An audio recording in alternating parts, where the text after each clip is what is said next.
thanks for the opportunity to come and contribute today. You maybe sense by my voice that I'm struggling a bit with my cold. That comes from walking for 2 hours to Glasgow last weekend in the pouring rain, as I'm sure many of you did also, but it seems to be something that's going around, so I hope I'll split up my way through my contribution this morning. I've been invited to come and speak as the General Secretary of the STUC, and of course you're more interested in the views of my organisation than you will be in my personal views, and it is difficult for someone in my position to, I suppose, express personal views which are different from those of my organisation. And I hesitate to say this because there are 2 members of the General Council in the room and there's a camera, and there's no hiding place. But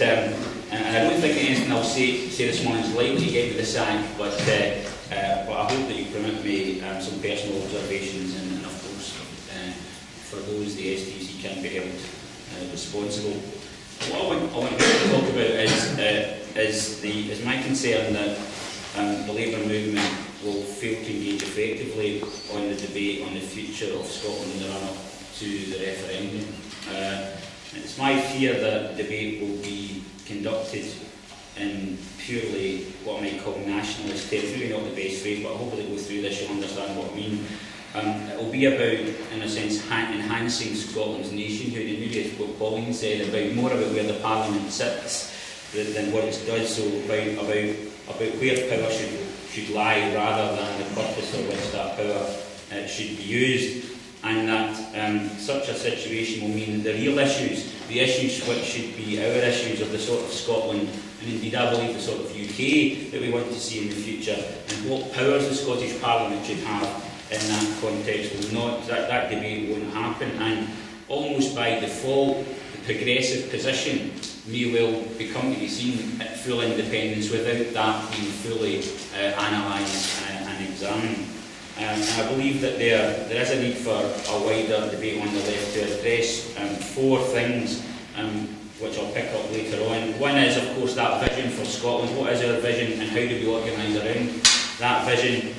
Are the powers that will come to the Parliament after the current Scotland Act is passed sufficient to achieve that vision, including are we using the powers, is the Parliament using the powers it has as effectively as it might be? And I also believe there needs to be a proper consideration of the economic issues around proposals for further change, be that independence or independence light or evil max or fiscal autonomy. And I also think there needs to be a detailed consideration of the democratisation of institutions within Scotland as a means of delivering our vision, the role of local government, the democratisation of health authorities, further education colleges, for example, and economic development agencies.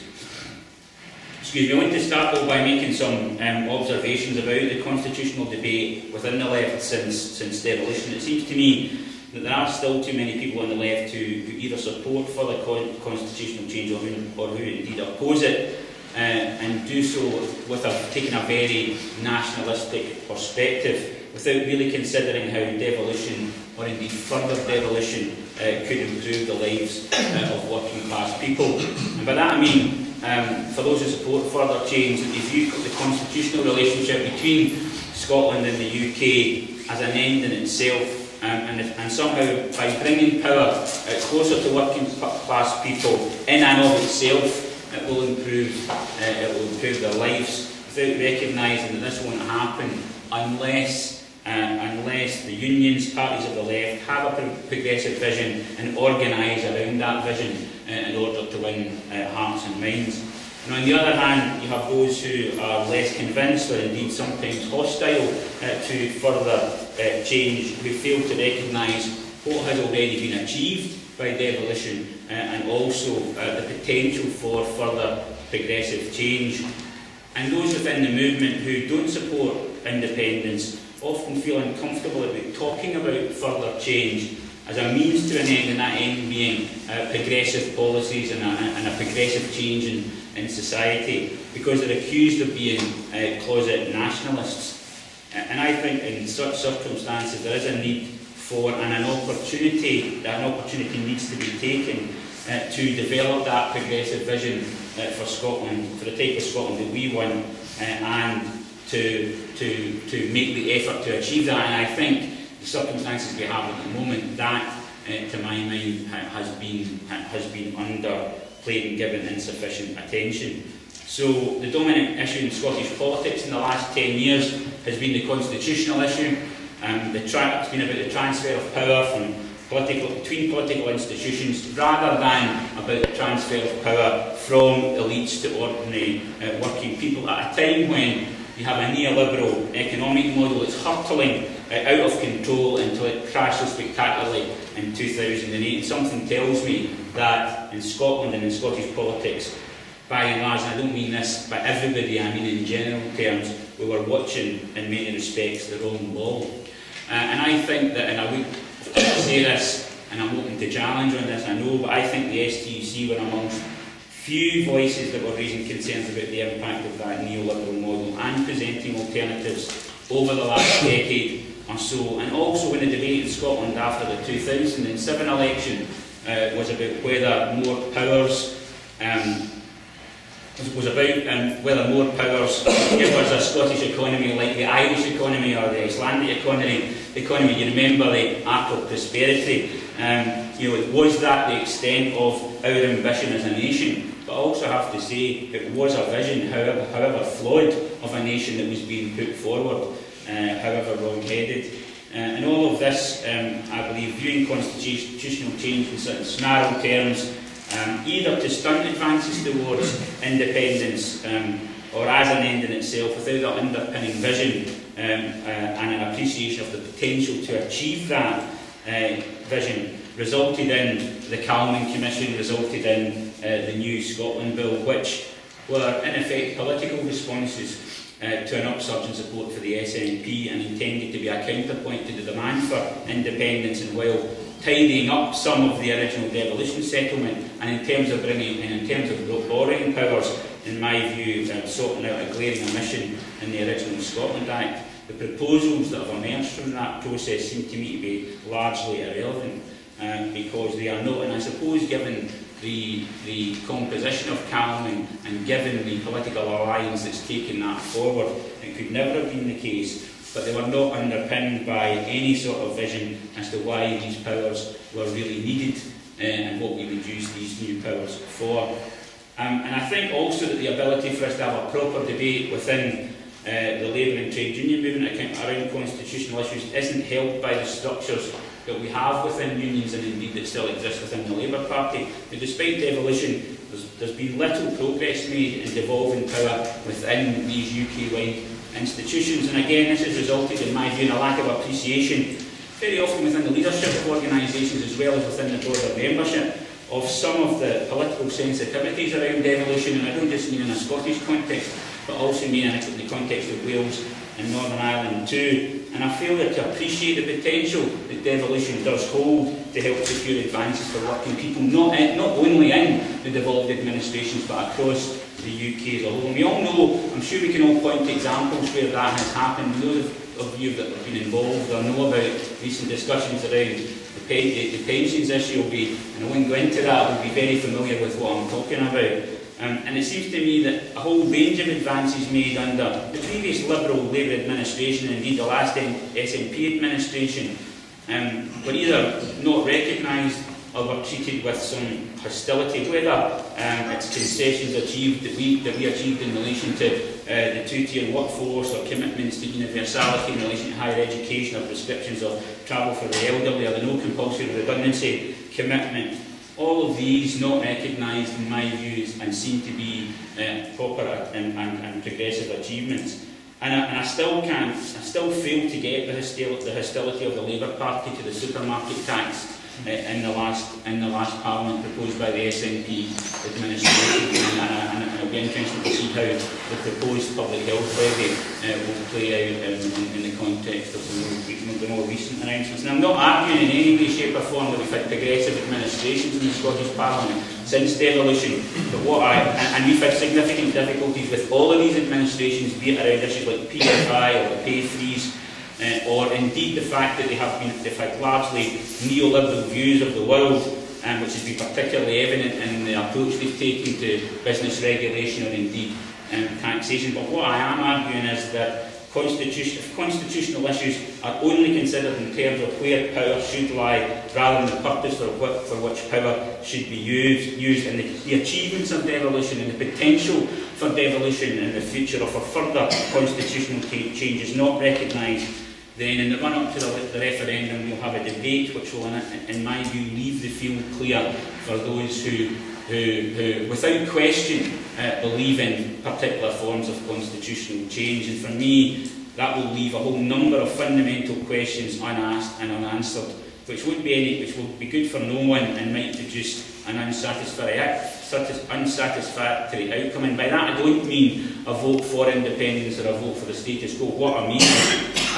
having a parliament in the future that doesn't have a progressive sense of direction. I just want to finish by mentioning, as I said, some of the things that I think need to happen in the period ahead if we're to have a constructive debate over the next couple of years. I said at the outset that we needed to, and I think, as I say, I think the STUC has begun the process of addressing some of these issues and will continue to do that. I think first and foremost we need to have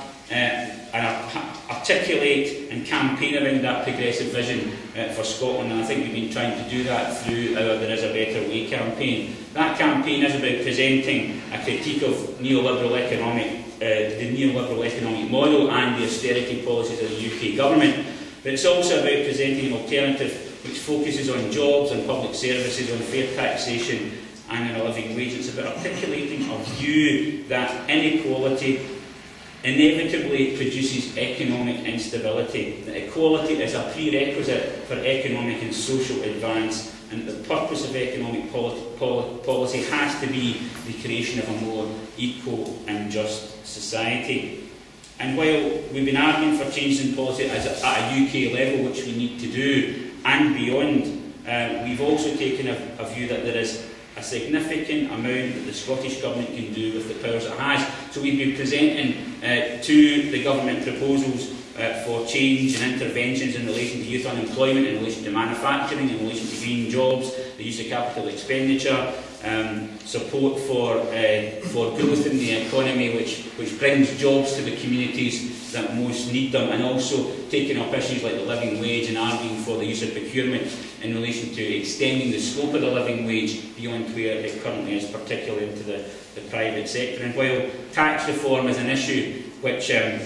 needs to be dealt with, which has to be in part dealt with at a UK level, as part of the alternative that we're presenting, the Scottish Government does have a number of levers, and the public health levy is one. We need to address issues around training levies, for example, and certainly there's the outstanding issue of local taxation, and we at the STUC are as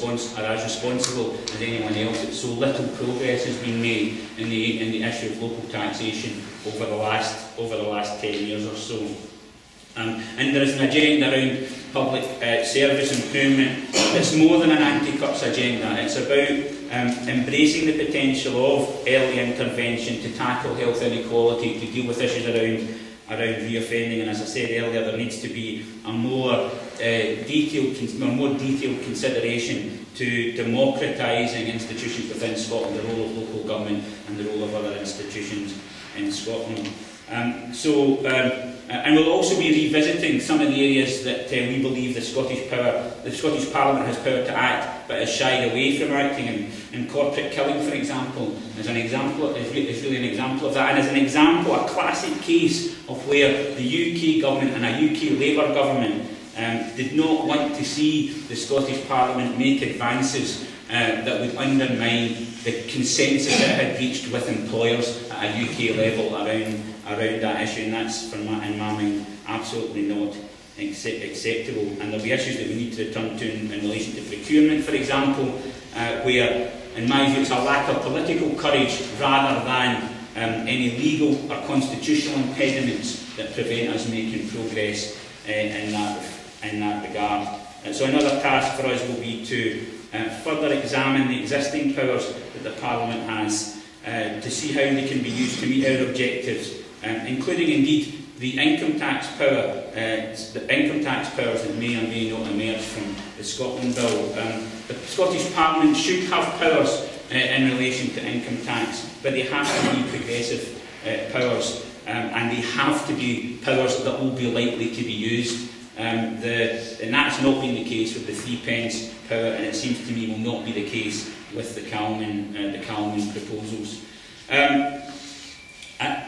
The last point I want to make, and I know I'm going on here, but the last point I want to make is that I think we need real proper consideration of the economic issues around independence and other possibilities, other independence, if I can call them that, possibilities, independence like evil max, fiscal autonomy, whatever you want to call them. Possibilities that include, of course, as I said, fiscal autonomy within the UK, independence in a monetary union with the pound or the euro, or independence with Scotland having its own currency in and out of the UK. If Scotland is part of a monetary union, either under fiscal autonomy or independence, will it have the flexibility to manage issues that emerge during the course of the business cycle? If Scotland's part of Scotland will be, if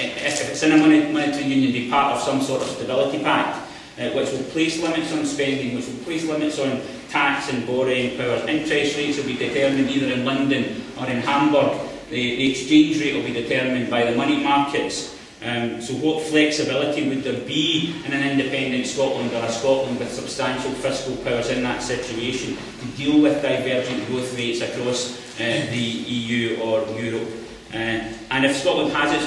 own currency, will, for example, our oil wealth increase the value of that currency and undermine our manufacturing industry and our tourist industries? I mean, these are a range of issues that need to be addressed that are not being addressed and have to be addressed. These alongside issues like debates that we've had around devolution of corporation tax, which we've been responding to, the regulation of financial services, issues around labour market policy, about welfare. All of these issues have to be considered and examined in the period ahead, or we're in danger of having a debate which will not fulfil which will not ensure that when it comes to the referendum that there will be a proper and considered approach taken to that referendum. It seems to me that it's interesting that the proponents of independence, more so than its opponents, recognise that people are turned off by constitutional issues, so they don't talk about constitutional issues, they talk about economic powers and powers to forge a different direction from that Scotland will take away from England. But at least they have a vision. The opponents of independence talk up separation, they tap into fear rather than hope, and they too need a vision for how Scotland should be, and in my view, be within in the UK. And for the left, that the debate has to be about how can we establish and campaign around that vision that will motivate and inspire working people across Scotland and across the UK. There are a lot of serious issues to be addressed, and we have a responsibility to take these up in the period ahead, and we shouldn't miss that opportunity. Thanks very much indeed. I've got a note here that says wind up. I should have wound up probably a while ago, but thanks for your attention.